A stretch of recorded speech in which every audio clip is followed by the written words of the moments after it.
ঈশান ডাক্তারের এরকম কথা শুনে থম মেরে আছে। তারপর ঈশান হাসি মুখে বলে, না আঙ্কেল, আপনি ঠিক বলছেন। আমার জীবনের গল্পটা হয়ে উঠেছে মসজিদের ইমাম যখন আন্ডারওয়ার্ল্ডের রাজা, এবং আমার গ্যাংয়ের নাম হলো ঈশান দ্য গ্রেট মাস্তান। গরিবের বন্ধু, অত্যাচারী মানুষের শত্রু। ওকে ঈশান, তুমি তাহলে প্রস্তুত হও তোমার লক্ষ্য পূরণের জন্যে। কালকে তোমার ফ্লাইট এবং তুমি কালকেই চীনে যাচ্ছ তোমার লক্ষ্য পূরণ করতে। বেস্ট অফ লাক ঈশান। ধন্যবাদ আঙ্কেল।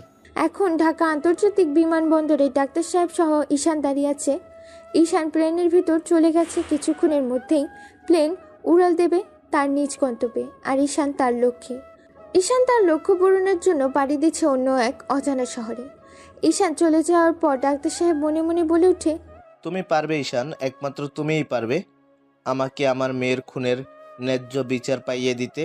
আপনাদের নিশ্চয়ই জানার ইচ্ছে করছে যে ডাক্তার সাহেবের মেয়ের কি হয়েছে। অবশ্যই আপনাদের সেই তার অতীতটাও ঘুরিয়ে আনবো। আগেই অতীতটা শেষ করে দিই। এরপর ঈশান সেখানে গিয়ে 6 মাস থাকে। 6 মাসের মধ্যে এসেই kung fu karate, sharp shooter, Spiderman ও সেখানে নাম করা একটা মাস্তান হয়ে ওঠে।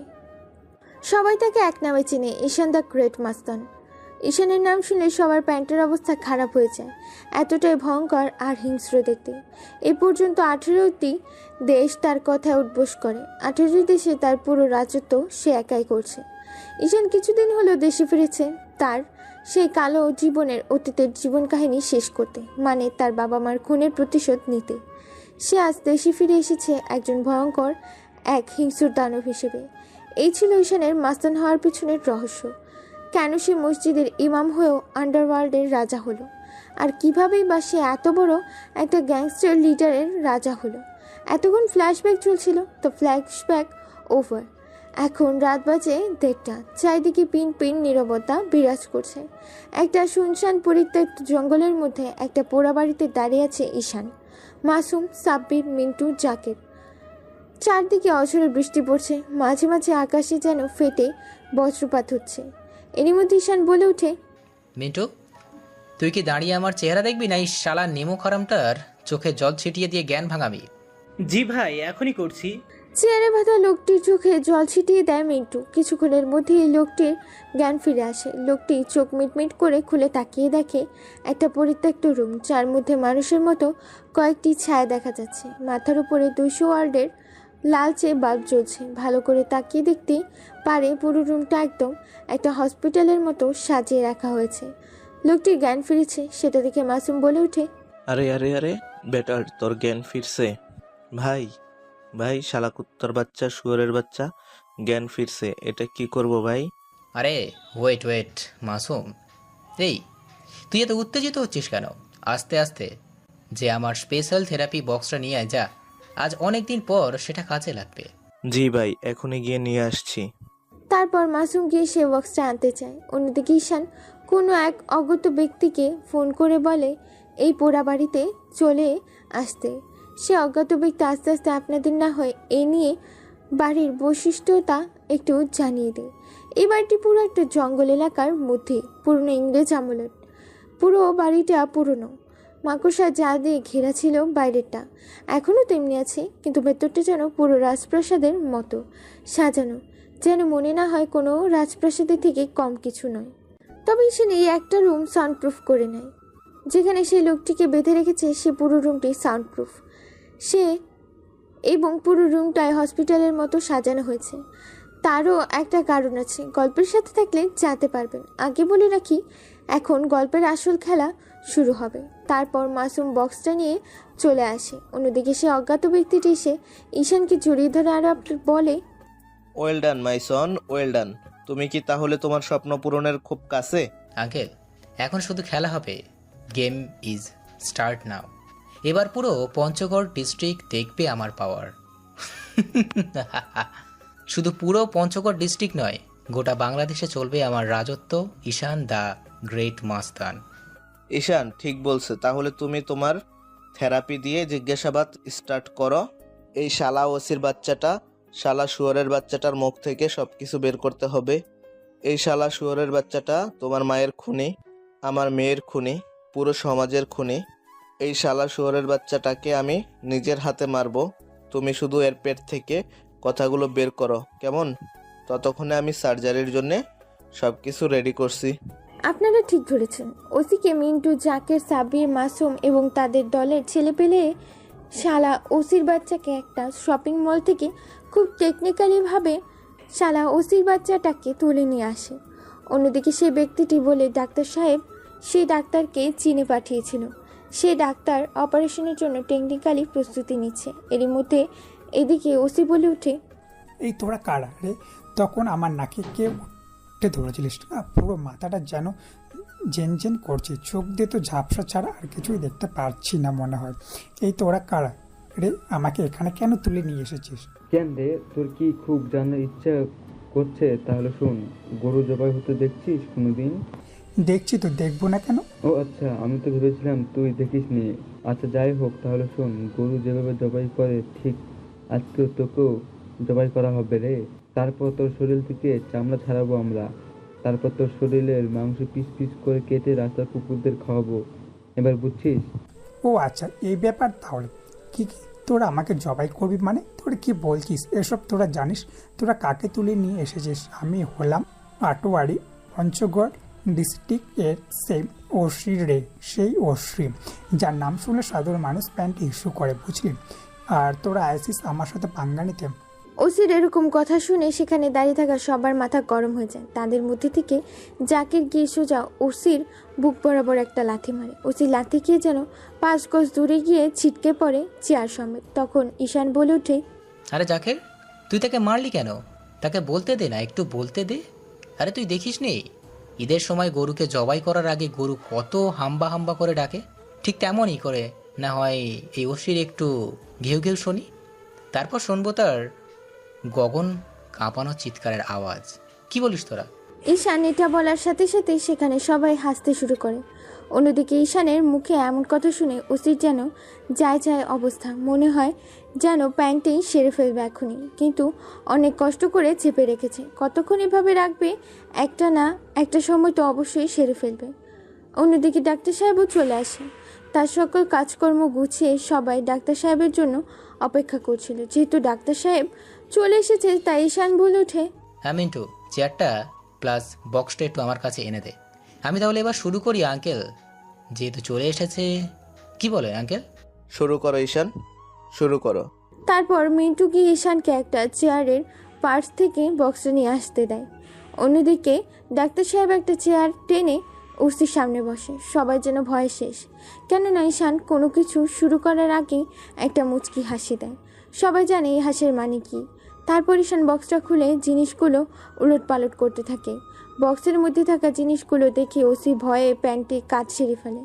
তা দেখে মিন্টু গিয়ে তাদের ছজনের জন্য কানে দেওয়ার হেডফোন নিয়ে আসে এবং সেই হেডফোনগুলো মিন্টু, জাকের, মাসুম, সাব্বির, ডাক্তার তারা 5 জন কানে দেয়, শুধু ঈশান বাদে। কেননা তারা জানে ওসির চিৎকার না শুনলে ঈশানের মাথা ঠান্ডা হবে না। তারপর ঈশান বক্স থেকে একটা হাতুড়ি প্লাস 4টা লোহা বের করে ফ্লোরের মধ্যে রাখে। তা দেখে সেখানে সবাই থাকা অবস্থায় সে তো ভয়ে কান্না করে ফেলেছে। আর এসব কি করছিস তোরা? কি চাই টাকা? কত টাকা চাই বল, আমি তোকে দেব, তারপর আমাকে ছেড়ে দে।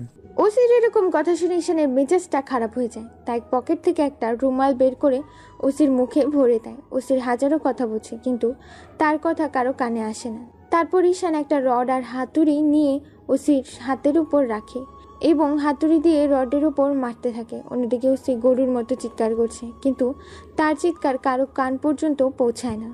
মুহূর্তের মধ্যে ওসির হাত রড দিয়ে এফোর ওফোর হয়ে টেবিলের সাথে গেঁথে যায়। তারপর ঈশান ওসির দিকে তাকিয়ে দেখে ওসির চোখ দিয়ে বৃষ্টি ঝরছে। খুশির এরকম অবস্থা দেখে ঈশান বলে ওঠে, ইস ওসি, কি বলবো তোকে? আরে বেচারা।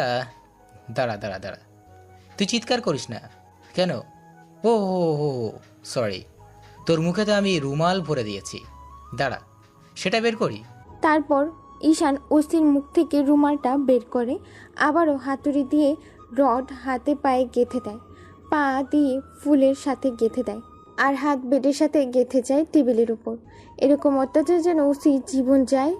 ওসি শুধু, ও মা গো, ও বাবা গো, আমাকে বাঁচাও, কে আছো, আমাকে বাঁচাও। এবার ঠিক আছে, এবার তো চিৎকার আমার কানে এসে পৌঁছাচ্ছে। প্লিজ আমাকে ছেড়ে দে, তুই বাপ, তুই আমার মা, তুই আমার বউয়ের স্বামী, তবু আমাকে ছেড়ে দে প্লিজ। আমি আর নিতে পারছি না তোর এই অত্যাচার। আচ্ছা ঠিক আছে, তোকে ছেড়ে দিব। তার আগে তোকে যা যা প্রশ্ন করব তার সঠিক সঠিক উত্তর দিবি।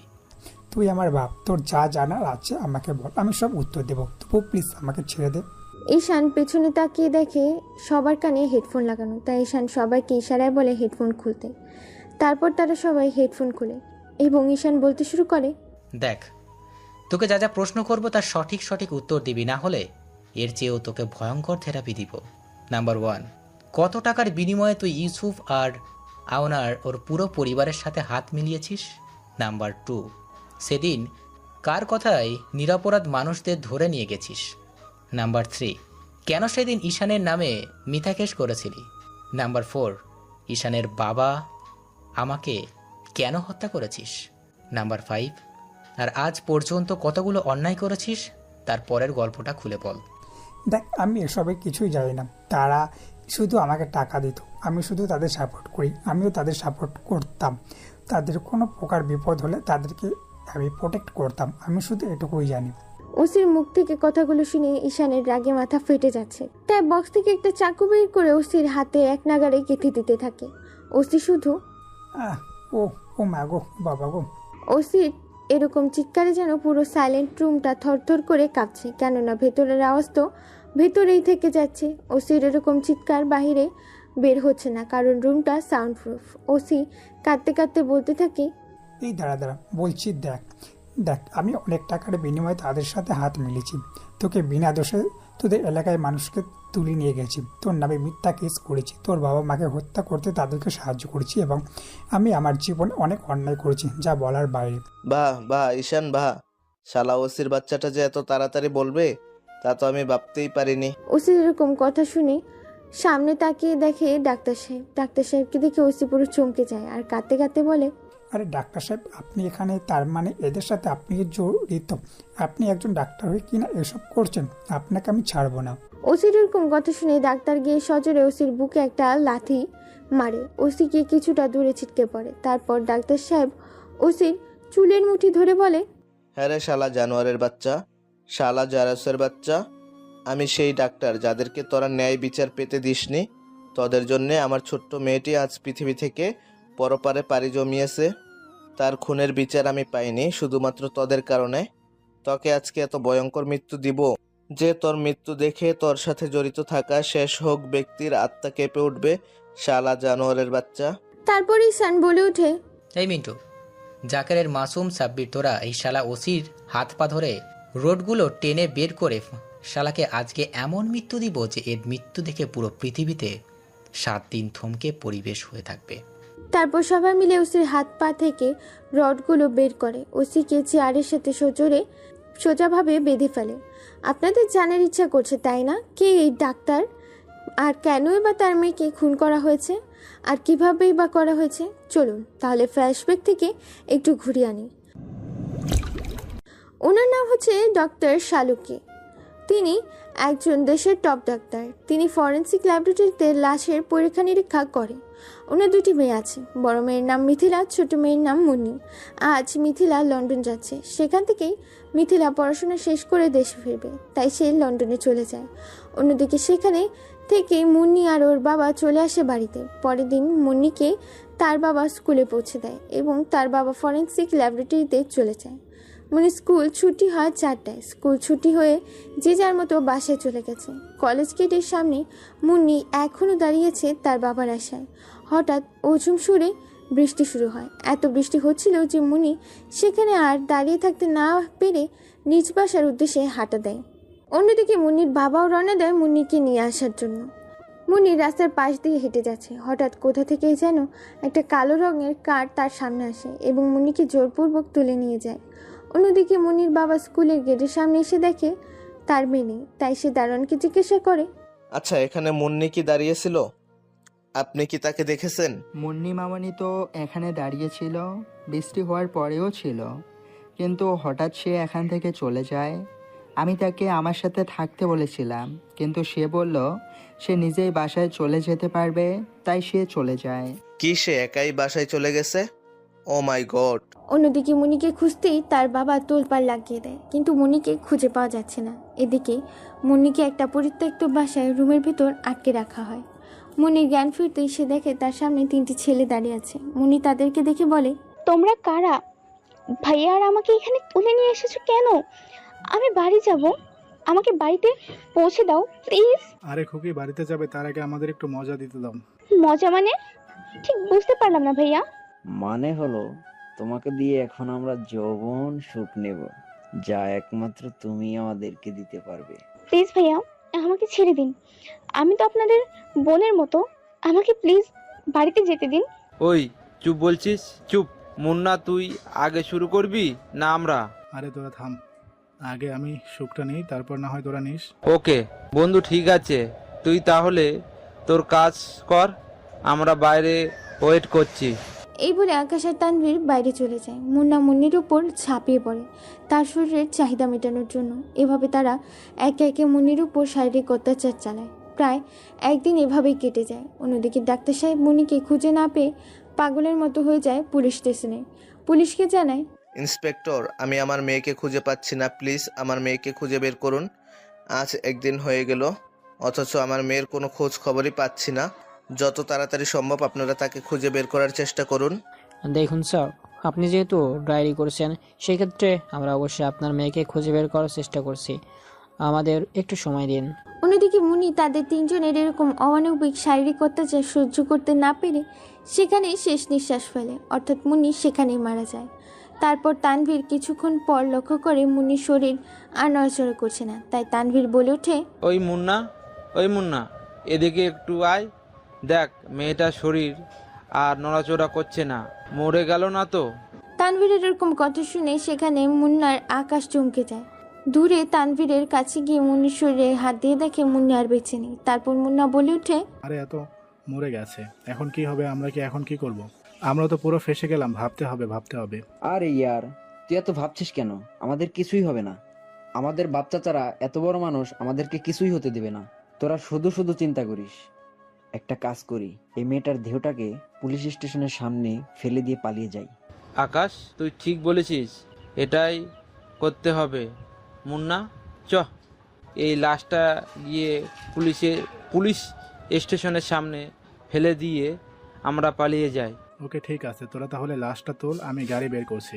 এরপর তারা 3 জন মিলে মুন্নির দেহটাকে পুলিশ স্টেশনের সামনে ফেলে দিয়ে পালানোর সময় পুলিশ তাদের 3 জনকে ধরে ফেলে আর গ্রেফতার করে সাথে সাথে ডাক্তার সাহেবকে ফোন করে থানায় আসতে বলে। ডাক্তার সাহেব পুলিশ স্টেশনে এসে যায় বলে, কোথায় কোথায় আমার মেয়ে? ইন্সপেক্টর, আমার মেয়ে কোথায়? স্যার, উত্তেজিত হবেন না, আপনার মেয়েকে যারা কিডন্যাপ করেছিল তাদেরকে আটক করেছি। তারা 3 জন ছিল, আর আমরা দুঃখের সাথে জানাচ্ছি যে আপনার মেয়ে। আমার মেয়ে মানে আমার মেয়ে কি হয়েছে ইন্সপেক্টর? বলুন তাড়াতাড়ি প্লিজ, আমার মেয়ের কি হয়েছে? দেখুন স্যার, আপনার মেয়েকে হত্যা করা হয়েছে এবং হত্যা করার পর ছেলে 3টে আপনার মেয়ের লাস্ট পুলিশ স্টেশনের সামনে ফেলে যেতে চাইছিল। তখন আমরা তাদেরকে দেখে ধরে ফেলি। আর ছেলে 3টে হচ্ছে একজন চেয়ারম্যানের শালা, আর একজন হচ্ছে ওসি ভাগনা, আর একজন হচ্ছে এমপি ছেলে। তারা 3 জন মিলে আপনার মেয়েকে রেপ করেছে। আমার মনে হয় না স্যার, আপনি তাদের সাথে পেরে উঠবেন, কেননা 3 জন হচ্ছে প্রভাবশালী মানুষ। মানে আমার মেয়েকে তারা রেপ করে মেরে ফেলেছে আর আমার মেয়ের খুনের কোনো বিচার হবে না? মানে ইন্সপেক্টর, আপনি কি বলছেন? এর শেষ আমি দেখে ছাড়বো। এর মধ্যে জর্জ সাথে 2 উকিল এসে তাদের 3 জনের জামিন করে নিয়ে চলে যায়। তা দেখে পুলিশ ইন্সপেক্টর বলে ওঠে, কি স্যার, বললাম না আপনি তাদের সাথে পেরে উঠবেন না? ঠিক তাই হলো তো, আপনার চোখের সামনে ভ্যাং ভ্যাং করে তাদের 3 জনকে জামিন করে নিয়ে চলে গেল, আর আপনি কিছুই করতে পারলেন না। আমি কি করে বলি স্যার তাদের সাথে সৎরামি না করে আপনার বড় মেয়ের এবং আপনার জীবনে ঝুঁকি না পেরে যা হয়েছে তা চুপচাপ মেনে নিন। ওদের বিচার না হয় আল্লাহই করবে। ইন্সপেক্টর, আপনি ঠিক বলছেন, কিন্তু এর প্রতিশোধ আমি নিবই নিব। ডাক্তার সাহেব, আপনার যদি কোনো সাহায্য লাগে তো বলবেন এমন। ওকে। তারপর ডাক্তার সাহেব মুন্নির লাশটাকে ফরেন্সিক ল্যাবে নিয়ে যায় পরীক্ষা নিরীক্ষা করার জন্য, যে তার মেয়েকে কিভাবে অত্যাচার নির্যাতন করা হয়েছে। পরীক্ষা নিরীক্ষা করে ভবিষ্যতের জন্য তিনি একটা মুন্নির নামে রিপোর্ট তৈরি করে রাখেন, কিভাবে তাকে হত্যা করা হয়েছিল তারপর তিনি এলাকার মানুষের সাহায্যে তার মেয়ের মানে মুন্নির দাফন কাজ সম্পূর্ণ করেন। এই ছিল ডাক্তার সাহেবের মেয়ে মুন্নির অতীতের জীবন কাহিনী। তো ফ্ল্যাশব্যাক ওভার, এখন বর্তমানে ফেরা যাক। ওসিকে এতক্ষণ চেয়ারের সাথে বেঁধে রাখা হয়েছিল, কিন্তু এখন তাকে একটা সার্জারি রুমে নিয়ে যায়। সেখানে আছে ডাক্তার ঈশান, মিন্টু, মাসুম, জাকের, সাব্বির। তারপর ওসিকে বেডে শুয়ে দেয়, সাথে মুখ ও হাত পা বেডের সাথে বেঁধে ফেলে। তারপর ঈশান বলে ওঠে, আঙ্কেল, এই শালা ওসির চোখ, কিডনি, লিভার সব বের করে ফেলুন। তারপর শালা কুত্তার বাচ্চাটিকে গরুর মতো করে জবাই করব। ঈশান, আমি এখনই শুরু করছি। এরপর ডাক্তার ওসির চোখ, কিডনি, লিভার আরও বিভিন্ন অঙ্গ প্রত্যঙ্গ বের করে নেয়।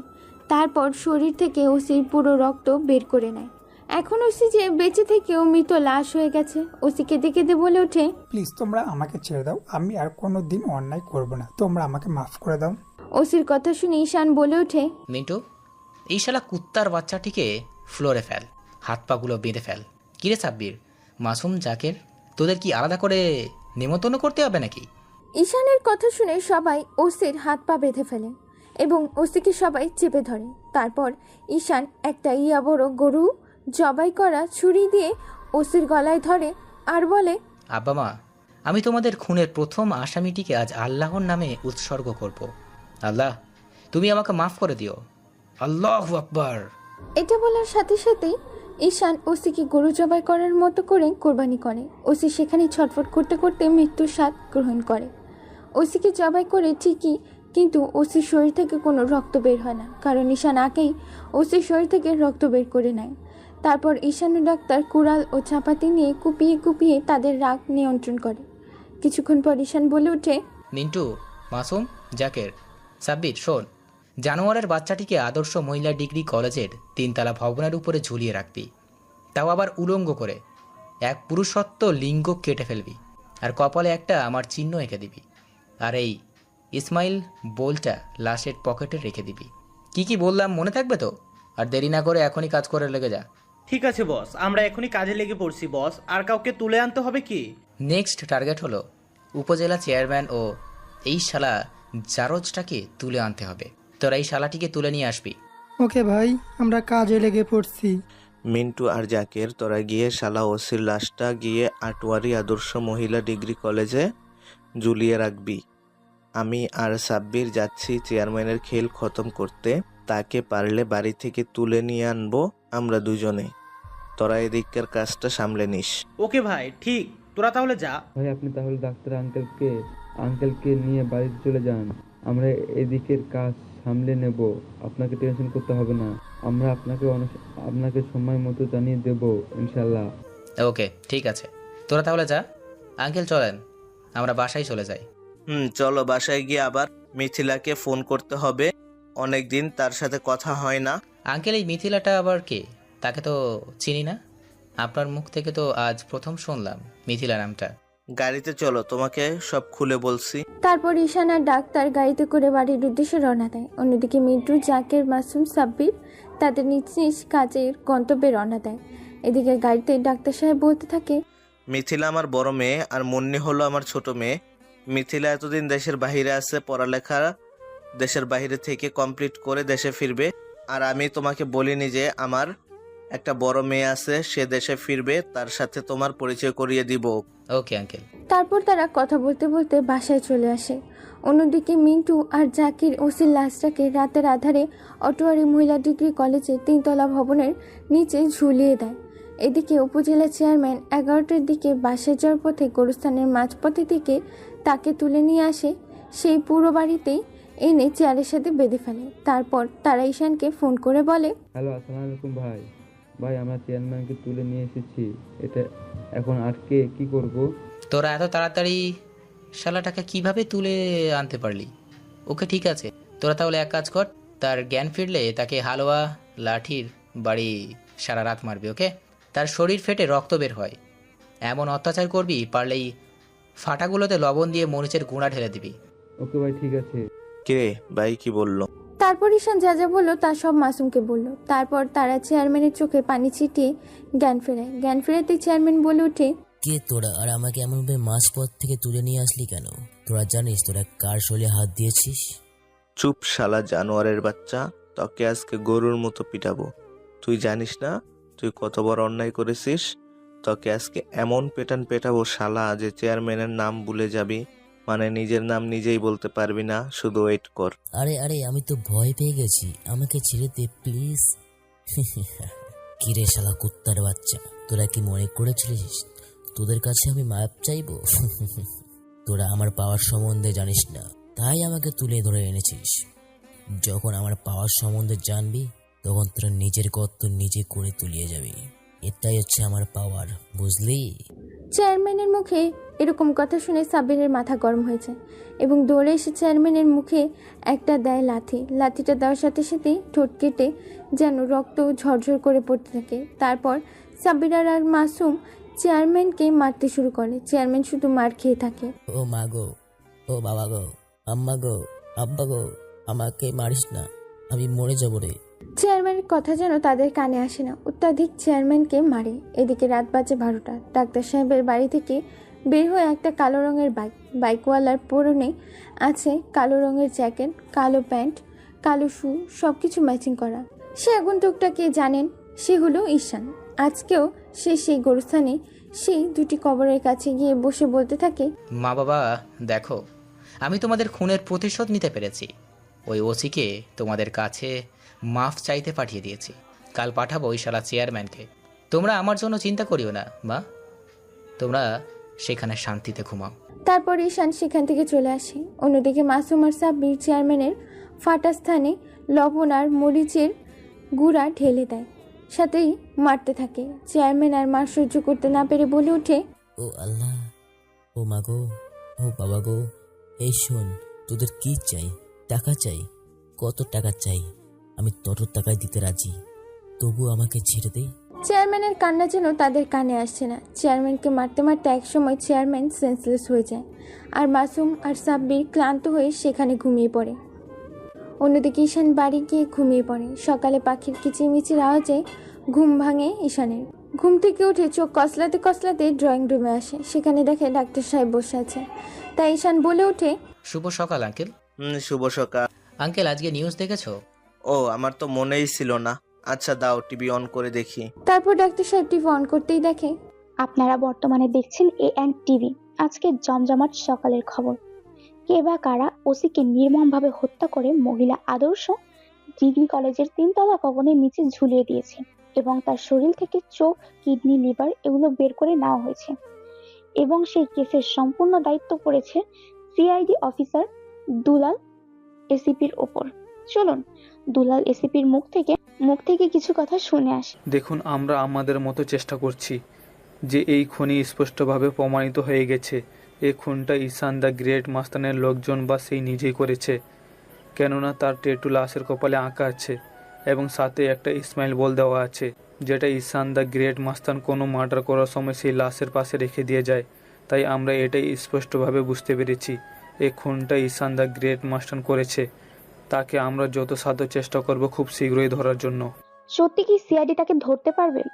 আমরা গোপন সূত্রে জানতে পেরেছি তার অনেক পাওয়ার এবং তার কথায় পুরো 18টি দেশ কাঁপে। সেখানে বাংলাদেশের মতো একটি ছোট দেশে কিনা তাকে ধরবে, এটাও কি সম্ভব? এরকম নতুন নতুন খবর পেতে আমাদের সাথেই থাকুন। পরবর্তী খবর শোনানো হবে রাত 10টায়। ততক্ষণে সবাই ভালো থাকুন, সুস্থ থাকুন। ধন্যবাদ সবাইকে। এরকম খবর শুনে ঈশান আর ডাক্তার হাসতে থাকে। অন্যদিকে এই খবরটি সারা বাংলাদেশে ছড়িয়ে পড়ে যে থানার ওসিকে কে বা কারা হত্যা করেছে। পুরো শহর যেন থমকে আছে, কিন্তু কোনো রেজাল্টই পাচ্ছে না ভালো। এবার এসিপি তার সহকারী অফিসারদের কিছু কথা বলে। দেখো, এটা কিভাবে সম্ভব? আমরা কোনো কিছু করার আগে সে কিভাবে বুঝে যায় যে আমরা তাকে ধরতে বা তাকে ফলো করতেছি? সেই ঈশান মাস্তান কিভাবে বুঝে যায় আমরা কোথায়, কখন, কিভাবে অ্যাকশন নিব? এটা কিভাবে সম্ভব?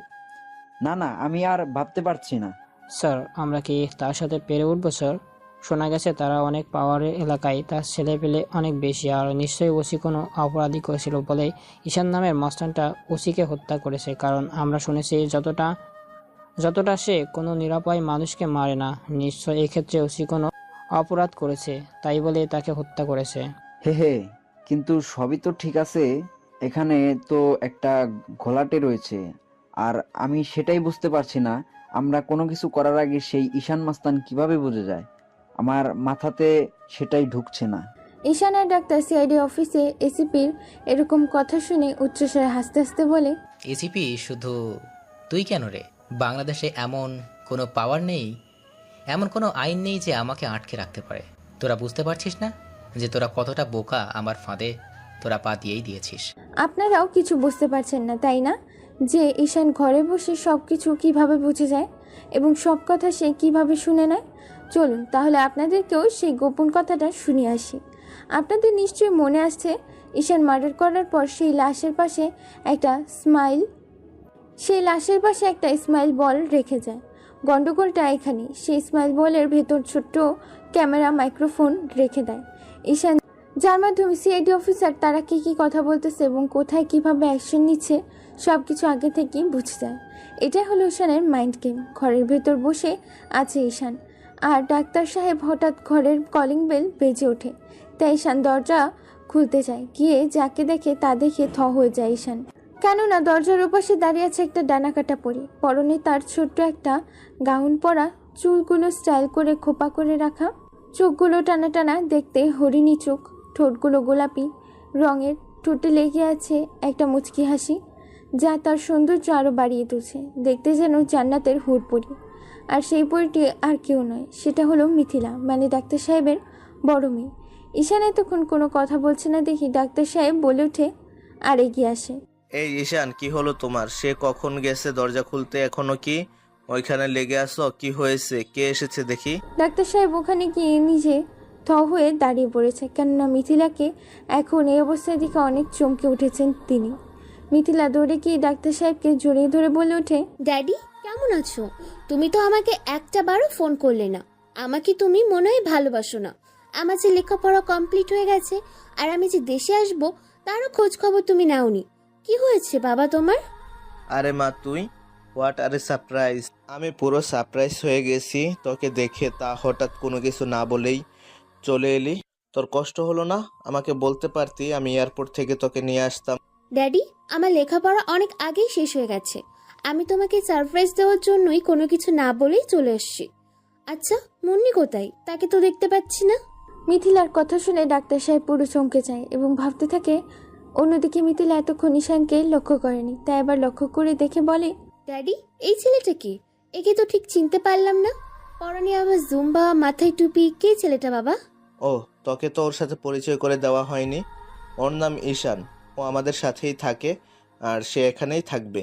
কিন্তু সে আমাদের সাথে কেন থাকবে? দেখতে কেমন একটা যেন। আমরা বাড়িতে দুই বোন আর একটা অপরিচিত ছেলেকে তুমি আমাদের সাথে রাখবে? এটা কেমন দেখায় না বাবা। আচ্ছা মুন্নি কোথায়? তাকে তো দেখছি না, তাকে আসতে বলো। মুন্নি নামটা শুনতেই ডাক্তার থতমত খেয়ে যায় আর বলে, মুন্নি তো বাহিরে গেছে, তুই এবং একটু ফ্রেশ হয়ে নে, তারপর তোকে সব খুলে বলছি। মনে মনে এখন থেকে মিথিলাকে কিভাবে বুঝাবো যে তার বোন আর এই পৃথিবীতে বেঁচে নেই। ওকে বাবা। এই যে মিস্টার হুজুর সাহেব, আমার লাগেজটা একটু দয়া করে নিয়ে আসবেন, আমার রুমে নিয়ে আসবেন একটু। আপনি যান, আমি নিয়ে আসছি। এই বলে ঈশান লাগেজ আনতে চলে যায়।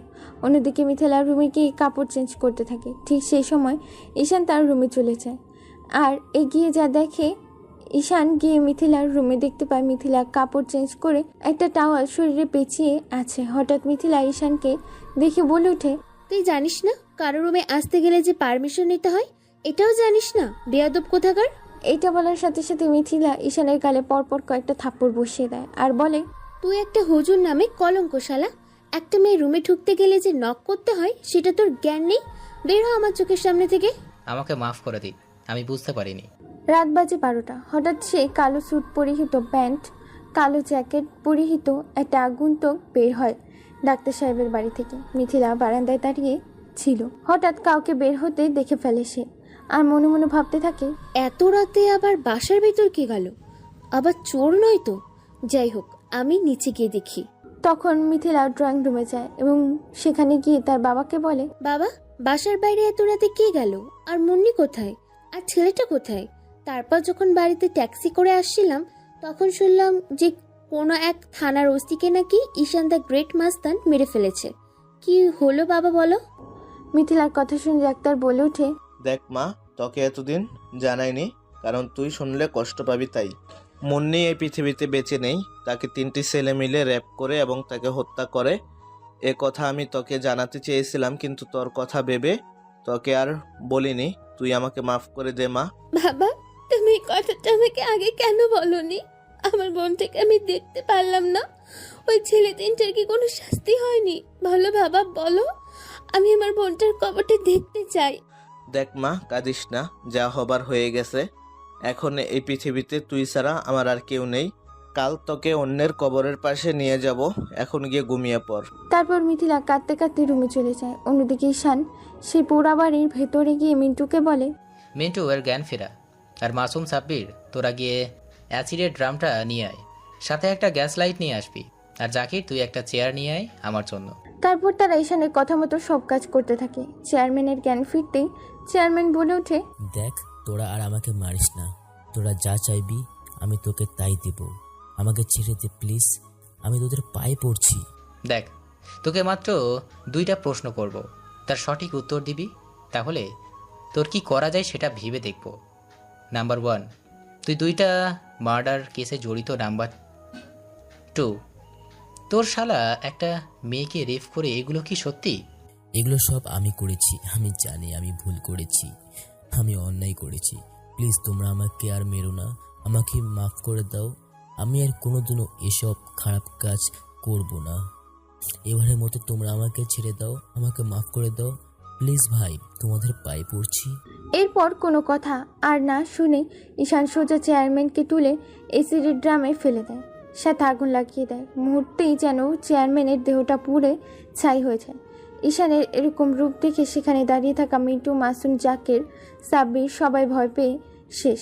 তখন মিন্টু ভয় ভয় বলে ওঠে, ভাই, সুজন ফোন করেছিল চীন থেকে, আপনার সাথে নাকি খুব জরুরি কথা আছে। এখন কি তাকে ফোন দিব? দে, ফোন দে। ওকে ভাই, হ্যালো। মিন্টু ভাই, তাই ঈশান ভাইয়ের সাথে কি তুমি কথা বলেছো? তাহলে একটু ঈশান ভাইকে ফোনটা দাও। এই নে, ভাইয়ের সাথে কথা বল। আসসালামু আলাইকুম ভাই। ভাই কি কথা ছিল ভাই? কাল রাত 12টার দিকে মানে সুকাতি ভূত মনি ফুলে এনেছে ড্রাগস স্মাগলিং এবং কিছু মেয়ে পাচার হবে প্রায় 10 কোটি টাকার উপরে, এবং এসবের লিডার হচ্ছে ডেভিড, যে আপনার বড় শত্রু। সে চীন থেকে বাংলাদেশে গেছে, আর কাল রাত 12টার দিকে সে এই ডিলটা করবে। ভাই আপনারা সবাই প্রস্তুতি নেন, আমি এদিকে সব কিছু সামলে নিচ্ছি। ওকে, ঠিক আছে। ওকে ভাই। তখন ঈশান সবার উদ্দেশ্যে বলে, তোরা সবাই প্রস্তুতি নিয়ে নে, কাল রাতে অপারেশন হবে আমাদের। যতগুলো ছেলে পেলে আছে সবাইকে ডাকতি। ভূতমানি পুলের আশেপাশের রাত 11টার পর তাদের নিজ নিজ জায়গা মতো প্রস্তুতি নিতে বলবি। কাল রাতে অপারেশন সাকসেস চাই, আর ডেভিডকে আমার জীবিত চাই। ওকে ভাই, ঠিক আছে। তারপর ঈশান বাড়িতে চলে যায়। বাড়িতে গিয়ে শুয়ে পড়ে। সকালে ঘুম থেকে উঠে গিয়ে দেখে কালকে চেয়ারম্যানের মার্ডার করার সংবাদ দেখাচ্ছে। তখন মিথিলা বলে ওঠে, বাবা, দেখো, ঈশান দ্য গ্রেট মাস্তান আবারও একজনকে মার্ডার করেছে। সাউন্ডটা একটু বাড়াও না, খবরটা ভালো করে শুনতে দাও। আজকেও উপজেলা চেয়ারম্যানকে নির্মমভাবে হত্যা করে অ্যাসিডের সাথে আগুনে পুড়িয়ে ঝলসে ফেলেছে তার দেহটা। ফকিরগঞ্জ বাজার 4 রাস্তার মোড়ে ফেলে দিয়ে গেছে সেই ঈশান দ্য গ্রেট মাস্তানের দলবল। র্যাব, পুলিশ, আর্মি মনে হয় না তাদেরকে ধরতে পারবে, কেননা একের পর এক খুন হয়েই চলেছে। এর কি কোনো শেষ নেই? লাশের কপালে আজকেও একটা ট্যাটু, সাথে একটা স্মাইল বল রেখে গেছে ঈশান দ্য গ্রেট মাস্তান এর দল। আবার আপনাদের সাথে দেখা হবে ঠিক রাত 10টায়। ততক্ষণ আমাদের চ্যানেলের সাথেই থাকুন, AND-TV চ্যানেল। এরকম খবর শুনে মিথিলা বলে ওঠে, জিও, ঈশান দ্য গ্রেট মাস্তান, তোমার প্রেমে পাগল হয়ে যাচ্ছি। যতই তোমার প্রশংসা শুনছি এবং তোমার পাওয়ার দেখছি, তোমাকে পেলে আগে তোমার ঠোঁট জোড়াকে কিস করবো আমি। ডাক্তার সাহেব চা খাচ্ছিল আর খবর শুনছিল। মেয়ের মুখে এমন কথা শুনে চা গলায় আটকে যায় আর কাঁদতে থাকে। অন্যদিকে ঈশান এরকম কথা শুনে সিঁড়ি দিয়ে নিচে নামতে নামতে হোঁচট খেয়ে সিঁড়ি থেকে পড়ে যায়। তখন ডাক্তার সাহেব বলে ওঠে, আরে মা, তুই তো এখনই আমাকে হার্ট স্ট্রোক করে মেরে ফেলতি। এভাবে কেউ বলে? দেখলে তো ছেলেটা সিঁড়ি থেকে কিভাবে পড়ে গেল। পুরো ভয় পাইয়ে দিলি তুই আমাদের। আমি এরকম একটা মাস্তানকে জামাই বানাতে পারবো না। কখন আবার আমাকে মেরে ফেলবে। বাবা, দরকার নেই। না বাবা, আমি তাকে বিয়ে করব। আমি তার প্রেমে পাগল হয়ে গেছি। আমি তাকে ছেড়ে বাঁচবো না। আর তুমি যদি আমাকে বাধা দাও তাহলে আমাকে আর পাবে না। মিথিলার মুখে এমন কথা শুনে ঈশান বলে ওঠে, দেখুন, এইরকম কথা বলতে নেই। সে একজন মাস্তান, একটা গুন্ডা। সে মানুষ খুন করে, আর আপনি তার জন্য কিনা আপনার বাবাকে ছেড়ে চলে যাবেন? তুই চুপ কর বেটা হুজুর। নিজে তো কোনোদিন প্রেম করতে পারবি না, আর অন্য কেউ করতে দিবি না। আইসে জ্ঞান দিতে। বলদ কোথাকার। এই বলে মিথিলা তার নিচের রুমে চলে যায় আর ডাক্তার সাহেব বলে ওঠে, ঈশান বাবা, তা কোথাও কি তুমি যাচ্ছ? নতুন কোনো খবর আছে কি তোমার কাছে? আঙ্কেল, আমি মসজিদে যাচ্ছি, আপনি বাসায় রেস্ট নিন, আর যদি কোনো খবর পাই তাহলে আপনাকে ফোন করে সেখানে চলে আসতে বলবো। তাহলে আমি যাই আঙ্কেল, আসসালামু আলাইকুম। ওয়ালাইকুম আসসালাম। ওকে বাবা, ঠিক আছে, তাহলে যাও, দেখে শুনে যাবে কিন্তু। তারপর ঈশান মসজিদের উদ্দেশ্যে বেরিয়ে পড়ল। অন্যদিকে মিথিলা রুমে গিয়ে রেডি হচ্ছে শপিং মলে যাওয়ার জন্য। তার বান্ধবীদের সাথে ডাক্তার সাহেব ড্রয়িং রুমে বসে আছে। মিথিলা এসে বলতে শুরু করলো, বাবা আমাকে কিছু টাকা দাও, আমি বান্ধবীর সাথে শপিং মলে যাচ্ছি। সন্ধ্যার আগে আগে বাসে চলে আসবো। অনেকদিন হলো তাদের সাথে কোথাও ঘুরতে যাইনি। আচ্ছা ঠিক আছে, এই নে টাকা, তবে বেশি দেরি করিস না, সন্ধ্যার আগে বাসায় চলে আসবি, ঠিক আছে? ওকে বাবা।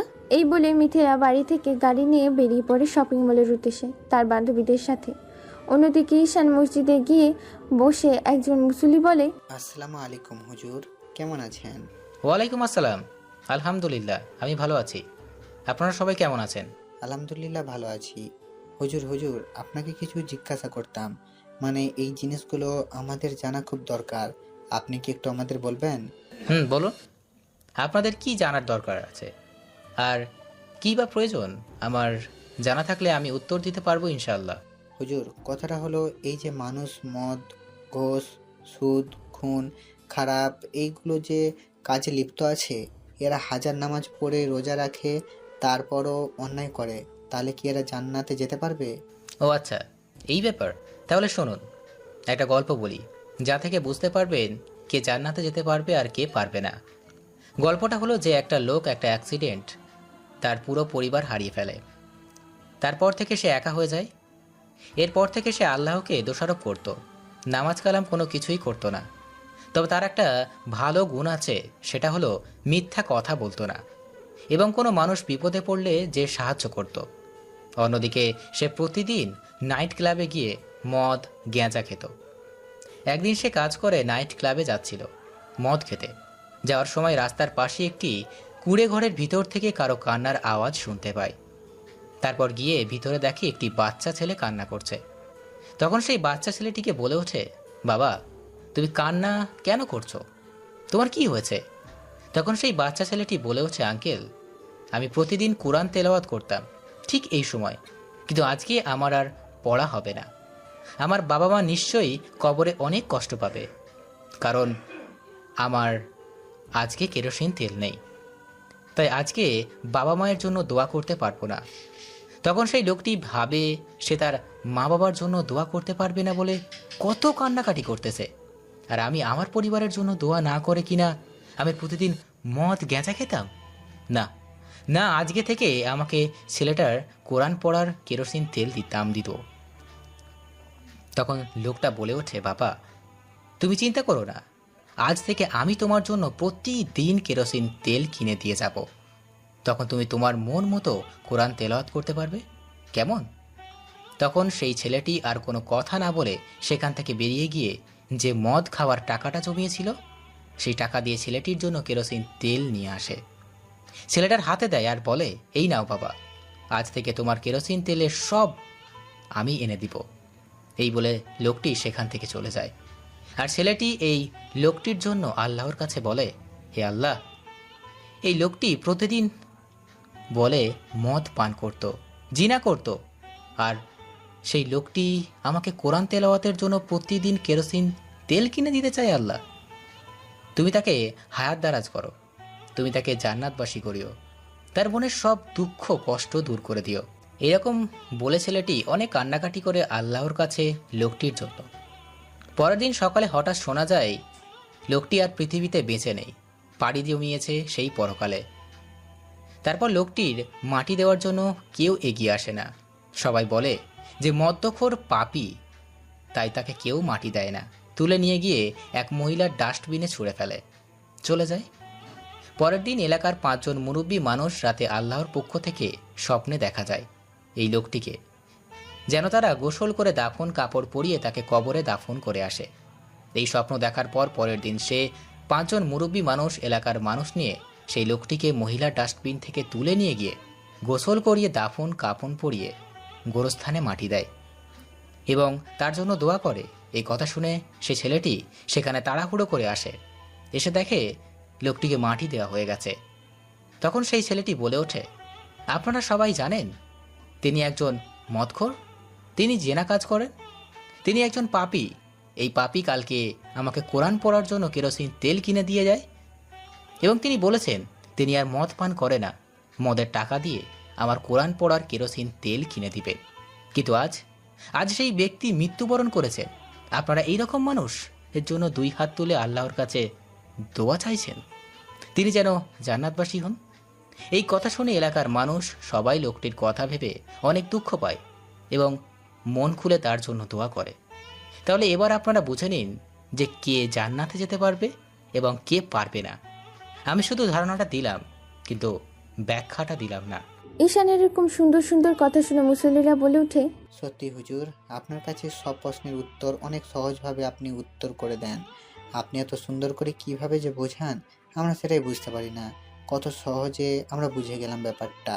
সত্যি মানুষ শুধু নামাজ পড়লেই রোজা রাখলেই জান্নাতে যেতে পারে না, বরং ভালো কাজের মাধ্যমেও জান্নাতে প্রবেশ করতে পারে। তারপর এরকম আরো অনেক কথা বলে। মাগরিবের নামাজ পড়ে ঈশান বাড়িতে চলে আসে। অন্যদিকে ডাক্তার সাহেব মিথিলাকে ফোন করছে, কিন্তু তার ফোন বারবার সুইচ অফ দেখাচ্ছে। ঈশান বাড়িতে আসতেই ডাক্তার সাহেব বলে ওঠে, ঈশান বাবা তুমি এসেছো? বাবা মিথিলাকে তো ফোনে পাচ্ছি না, সেই সকাল 10টার দিকে বের হয়েছে, এখন সন্ধ্যা 7টা বাজতে চলেছে, কিন্তু তার কোনো খোঁজ খবরই পাচ্ছি না। একটু দেখবে ব্যাপারটা? আঙ্কেল, আমি এখন ব্যাপারটা দেখছি। আমি মিন্টু, মাসুম, জাকির, সাব্বিরকে পাঠিয়ে দিচ্ছি মিথিলার খোঁজ নেওয়ার জন্য। ঠিক আছে আঙ্কেল? তাই করো বাবা, তাড়াতাড়ি। আমার মেয়েটাকে ছাড়া আর এই পৃথিবীতে কেউ নেই বাবা, তুমি যেইভাবেই হোক আমার মেয়েকে আমার কাছে এনে দাও। তারপর ঈশান মিন্টু, জাকির, মাসুম, সাব্বিরকে ফোন করে বলে, হ্যালো মিন্টু, শোনো, মিথিলাকে খুঁজে পাওয়া যাচ্ছে না। মানে ডাক্তার আঙ্কেল, মেয়েটিকে খুঁজে পাওয়া যাচ্ছে না। ব্যাপারটা একটু দেখো। সে সকাল 10টার দিকে বেরিয়ে গেছে, এখন 8টা বাজতে চলছে, তারপরও কোনো খোঁজ খবর নেই। যত তাড়াতাড়ি সম্ভব তাকে খুঁজে বের করার চেষ্টা করো। ওকে ভাই, আমি দেখতেছি ব্যাপারটা। আমি সবাইকে নিয়ে এখনই আপনাকে খোঁজার চেষ্টা করছি। ওকে। এভাবে দেখতে দেখতে রাত 10টা বেজে যায়। মিন্টু, জাকির, মাসুম, সাব্বির অনেক খোঁজখবর নিয়ে জানতে পারে যে তাকে কিডন্যাপ করা হয়েছে। তাই মিন্টু ফোন করে ঈশানকে বলে, হ্যালো, আসসালামু আলাইকুম ভাই। ভাই, মিথিলা আপনাকে তো কিডন্যাপ করা হয়েছে, আর কিডন্যাপ করেছে ওই শালা ডেভিডের লোক। আমার মনে হয় তাকে কিডন্যাপ করে আজকে পাচার করা হবে। আমার মনে হয় আমাদের এখনই প্রস্তুতি নেওয়া উচিত সে জায়গায় যাওয়ার জন্য। আমি ছেলেপেলেদেরকে বলে দিচ্ছি। ওকে ঠিক আছে, তাড়াতাড়ি সব ছেলেপেলেকে পুরো এলাকাটা ঘিরে ফেলতে বল। সুখাতি ভূত মানে ফুলের নিচে সবাইকে একদম পুরো এলাকাটা ঘিরে ফেলতে বল আমার লোকজন দিয়ে। ওকে ভাই, আমরা তাহলে কাজে লেগে পড়ছি। তারপর তারা ডাক্তার সাহেবকে বলে বেরিয়ে পড়ে অপারেশনের জন্য। পুরো এলাকাটাকে চারদিক দিয়ে ঘিরে ফেলা হয়েছে। রাত বাজে 1টা। হঠাৎ 2 দিক থেকে কালো রঙের গাড়ির আগমন হয়। 2টি পেছনে আবার 2টি করে ট্রাক আছে। এরপর 2টি কালো রঙের কার থেকে নেমে আসা 2টি অচেনা আগন্তুক। 2টির পরনে আছে মাথায় কালো রঙের ক্যাপ, পরনে আছে ব্ল্যাক কোট, হোয়াইট প্যান্ট, মোটা ফ্রেমের কালো চশমা, চশমাগুলো সাদা ডিজাইন করা। তারপর তারা একে অপরের সাথে হ্যান্ডশেক করতে করতে বলে, হ্যালো, আমি ডেভিড। আর আমি জামাল শেখ। আমার টাকা রেডি তো? হ্যাঁ, তোমার টাকা রেডি আছে, আর আমার ড্রাগস প্লাস মেয়েগুলো রেডি করা আছে তো? এখানে কোনো বিপদ হবে না তো? আর তুমি যদি কোনো রকম চালাকি করার চেষ্টা করো তাহলে তোমাকে এখানে পিষে ফেলতে বাধ্য হব। কোনো চালাকি করব না। আমার টাকা দাও, প্লাস তুমি তোমার জিনিস নিয়ে বুঝে চলে যাও। দুজনের কথোপকথনের মধ্যে হঠাৎ ঈশানের আগমন ঘটে। সিনেমায় হিরো স্টাইলে এসে তাদের দুজনের সামনে দাঁড়িয়ে ফাটাকেস্টের মতো ডায়লগ দিতে থাকে। কি রে, এত রাতে এইখানে কি করা হচ্ছে শুনি? আর এত লোকজন ছেলেপেলে কিসের? আবার 2টা ট্রাক? কি রে, এখানে কি? ঈশানের কথা বলা শেষ করার আগে ডেভিড বলে ওঠে, এই শালা পাগলের বাচ্চা, কে রে তুই?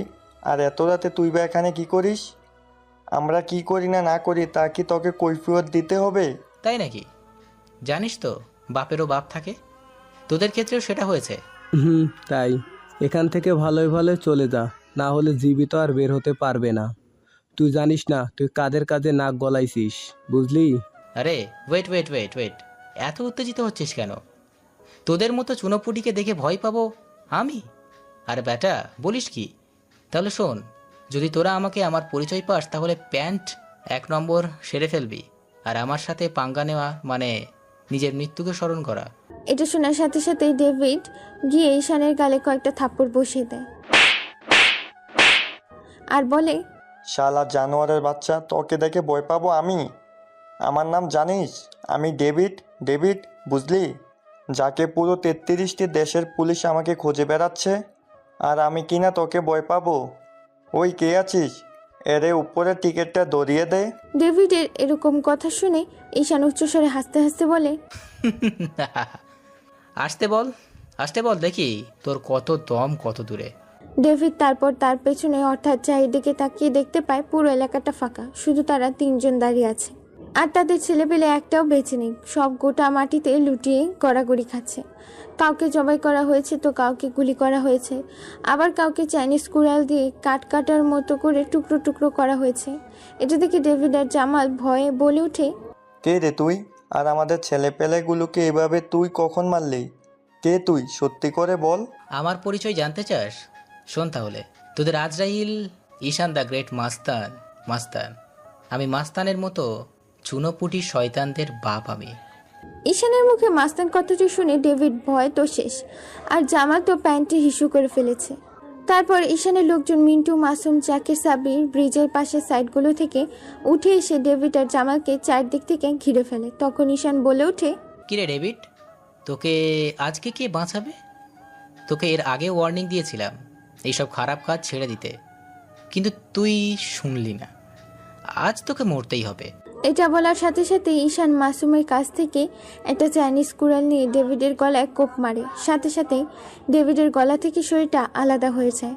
আরেকটা কোপ মারে জামালের মাথার মাঝ বরাবর। মুহূর্তেই মাথা থেকে দেহ ফাঁক হয়ে দুদিকে ছিটকে পড়ে যায়।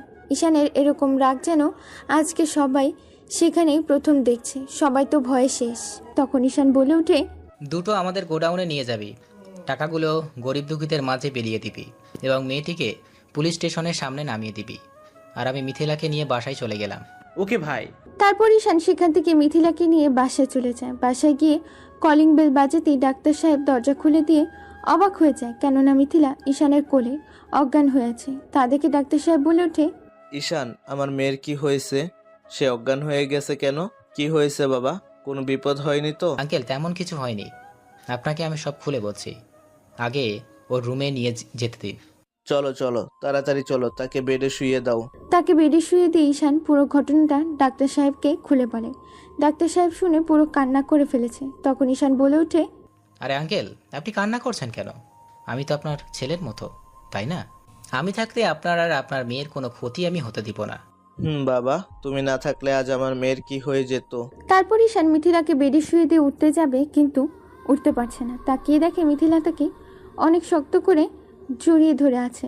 তার জ্যাকেটটা অনেক জোরাজুরি করেও ছাটাতে পারছে না। তা দেখে ঈশান ডাক্তার সাহেবকে বলে ওঠে, আঙ্কেল, এখন কি করব? মিথিলা তো আমার জ্যাকেটটা খামচে ধরেছে, তাকে তো সরাতে পারছি না। এভাবে তো আর থাকা যায় না, কি করি বলুন তো? দেখো ঈশান, আমি বলি কি, তুমি না হয় মিথিলার পাশেই শুয়ে পড়ো। সে তো তোমার জ্যাকেটটা খামচে ধরেছে, দেখো আমি জানি। ঈশান ডাক্তার সাহেবকে আর কোনো কথা বলতে না দিয়ে ঈশান বলতে শুরু করে, আঙ্কেল দেখুন, একটা সম্পূর্ণ ইসলামিক দৃষ্টিতে হারাম। আমার দ্বারা এটা সম্ভব না। আমি মিথিলার সাথে এক বেডে শুতে পারবো না। 2 জন ছেলে মেয়ে অবিবাহিত হলেও এক বেডে শোয়া মানে আল্লাহর আইনকে অমান্য করা, আর আমার দ্বারা এটা কোনোভাবেই সম্ভব নয়। ঠিক আছে, তুমি যেহেতু থাকতে চাও না, তাহলে আর আমি কি করব? দেখো তুমি কি করতে পারো। আমি বরং রুমে যাই শুতে, আমি অনেক ক্লান্ত। এটা বলেই ডাক্তার সাহেব রুমে চলে যায় ঘুমাতে। অন্যদিকে ঈশান অনেক জোরাজুরি করেও মিথিলার থেকে তাকে সরাতে পারছে না, তাই বাধ্য হয়ে মিথিলার পাশেই শুয়ে পড়ল। সকালে মিথিলার ঘুম ভেঙে যায়। মিথিলা ঘুম থেকে উঠে দেখতে পায় ঈশান তাকে আষ্টে পৃষ্ঠে জড়িয়ে ধরে আছে। তা দেখে মিথিলা চিল্লিয়ে ওঠে আর ঈশানকে বেড থেকে ধাক্কা দিয়ে ফেলে দেয়। বলে ওঠে, শালা কুত্তার বাচ্চা, তুই আমার বেডে, তাও আমাকে জড়িয়ে ঘুমিয়েছিস?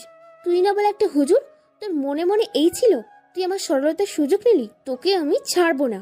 এটা বলেই মিথিলা ঈশানকে উঠে ঈশানের গালে পরপর কয়েকটা থাপড় বসিয়ে দেয় আর বলে, তোকে আজকে উচিত শিক্ষা দিব।